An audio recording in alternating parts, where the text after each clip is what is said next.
આ આ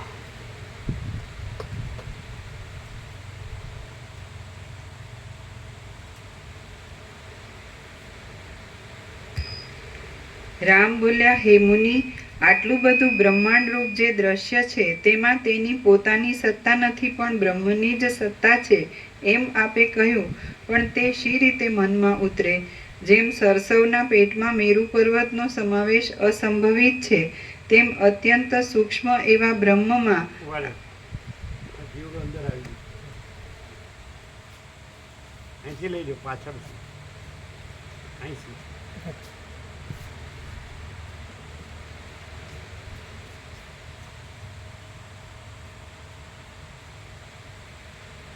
અહીંયા છે જો એને ઉપરથી લઈ લો, હાથ નાખી. દેખાય છે પેલા નીચે આયરું.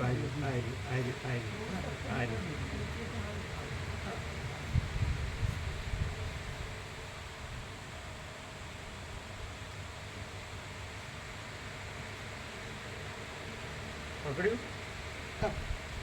આવ્યું?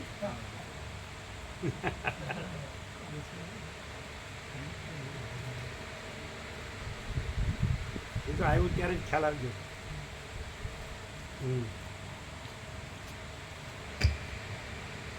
જેમ સરસવના પેટમાં મેરુ પર્વતનો સમાવેશ અસંભવિત છે, તેમ અત્યંત સૂક્ષ્મ એવા બ્રહ્મમાં આવડા મોટા બ્રહ્માંડનો સમાવેશ થાય એ અસંભવિત છે. વશિષ્ઠ બોલ્યા, હે રામ, આ શું છે? બ્રહ્માંડને મોટું ગણે છે ને બ્રહ્મને નાનું ગણે છે. આ અજ્ઞાની સંસારીને આવું થયું છે. અજ્ઞાની સંસારને આવું થયું કે બ્રહ્માંડને મોટું ગણે છે અને બ્રહ્મને નાનું ગણે છે. એટલે આવું જ થાય. સાપેક્ષ બ્રહ્મ આવું થાય. આને સમજાવી ન શકાય. હવે ચલો એને એમ માન્યું કે હું આ જ છું. કોણ નથી માનતો કે હું આ જ છું? તો બ્રહ્મને નાનું ગણ્યું કે નહીં? અને કાંઈ નથી એને મોટું ગણ્યું કે નહીં? તો મૂર્ખાઈ નથી શું છે? કોમન સેન્સ હોય તો ખબર પડે કે બ્રહ્મ અનંત છે અને એમાં કાંઈ નથી, આ હું કાંઈ નથી. Common sense. પણ I am all and soul, all in all. એમ અને હું જ બ્રહ્મ પાછું, કાંઈ નથી. એ ખબર પડે? જો માણસ છે ને આ પ્રકાશથી રહે ને તેને કાંઈ સમજવા પણ કરવા પણ નથી.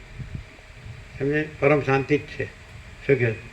પણ એ જે આ દેહમાં હું આ અમુક વ્યક્તિ છું કે જો આવ્યા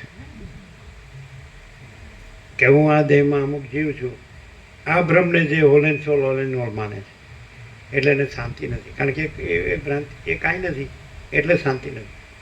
કાંઈ નથી ને હું માને એટલે શાંતિ નથી. અને જો બ્રહ્મ જ છે, અનંત બ્રહ્મ જ છે, તો પછી પરમ શાંતિ જ છે. બ્રહ્મ છે એ પરમ શાંતિ કે નથી? જવા દે તો જતા રહે. જવા દે. ક્યાં છે પ્રસાદ?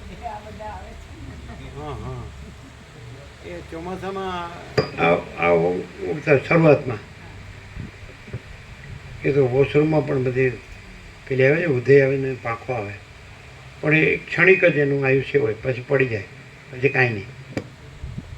તો આ જીવ પણ એવો જ છે. એ ઉદય છે, એક હોલ હોય નીચે જમીનમાં, એમાંથી ઉડે ઉદય, પાંખો આવે પછી પડી જાય. તો આ આયુષ્ય એવું જ છે. એટલું મિથ્યાને ક્ષણભંગુર છે, નાશવંત છે. પહેલાં એમ લાગે હું તો કંઈ જે તે 100 વર્ષ જીવું. એને ખબર નથી કે આ કાંઈ નથી. સમજે?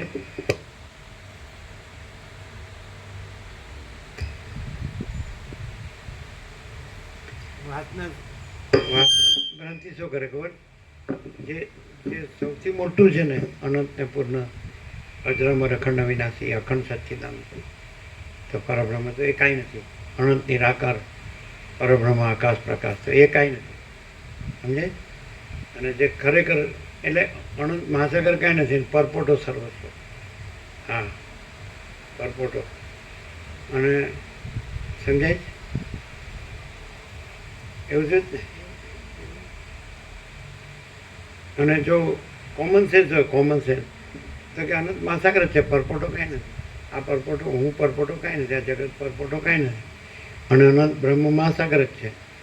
તો અનંત પ્રકાશ, અનંત આનંદ, અનંત શાંતિ. કારણ કે બ્રહ્મ છે એ અનંત પ્રકાશ, અનંત આનંદ, અનંત શાંતિ છે. આ પરપોટો ને એનું હું મારું એ કાંઈ અનંત પ્રકાશ, અનંત આનંદ, અનંત શાંતિ નથી. સમજે? એટલે તો દુઃખને મટતું નથી. અભાવ મટે ની ઈચ્છા પૂરી થાય ની અંદર વાસના બાળ્યા કરે.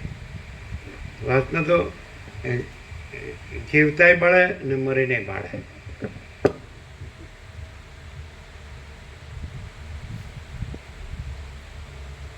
છે ને જીવડા છે ને છે